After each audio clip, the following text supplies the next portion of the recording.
Welcome back, Tinkerers. So this week, we're gonna be doing an update on our Plantless Terrarium video.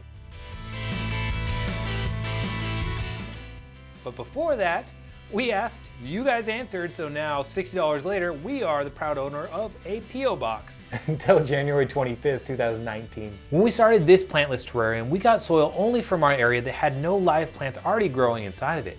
And it's been really impressive to see just how much variety has come out of just that soil. And that's where your help comes in with this video.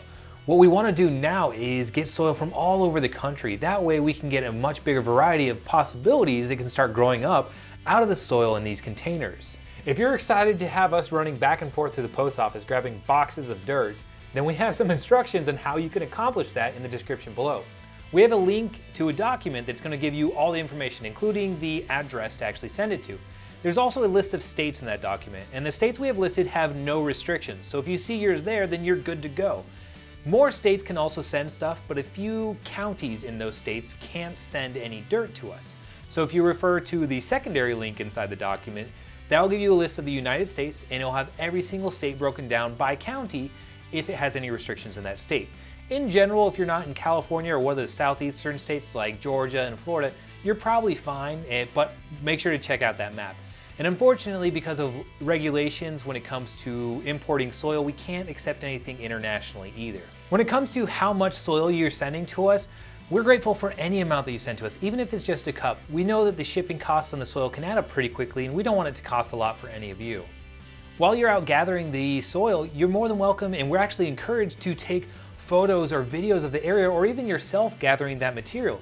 Because once it gets to us, if you email us those photos and videos, we're going to compile them into the making video and display them as well. So that way we can kind of see all these different areas that helped contribute to the soil that's going into this container. Also, when you package up your soil, if you include a little piece of paper that tells us the city and state that it came from, we'll be able to make a little map that shows all the different locations that help contribute. If you'd be interested in watching a live stream of us opening up the soil, just let us know in the comments below, and then we'll start trying to coordinate a date so you can see that happen.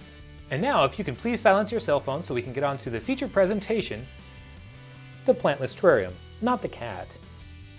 The last time you guys saw this tank, we added quite a bit of water into it to try to perk things back up. Unfortunately, right after we added all the water, the surface of the soil had a really bad mold outbreak. It covered quite a bit of the soil, and we were a bit worried about a lot of the plants. But as you can see here, this plant is doing really well, and there's no mold in sight because we have a ton of moss popping up. One of the other things I think, well really the thing that I think that helped the most with that mold is there's now a lot more springtails in here that we can see than there was before. So those probably help break down that mold, and now we just have this nice lush green moss going all over the soil and even coming up onto the wood over here.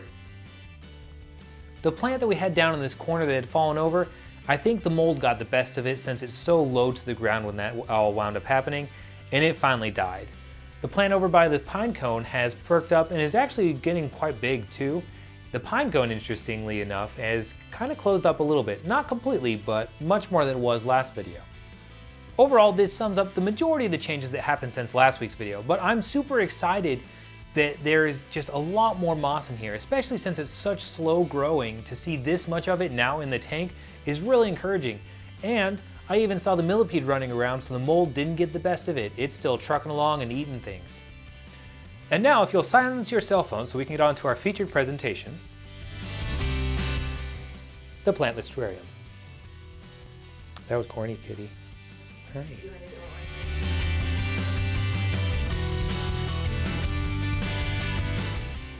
Where am I going from there?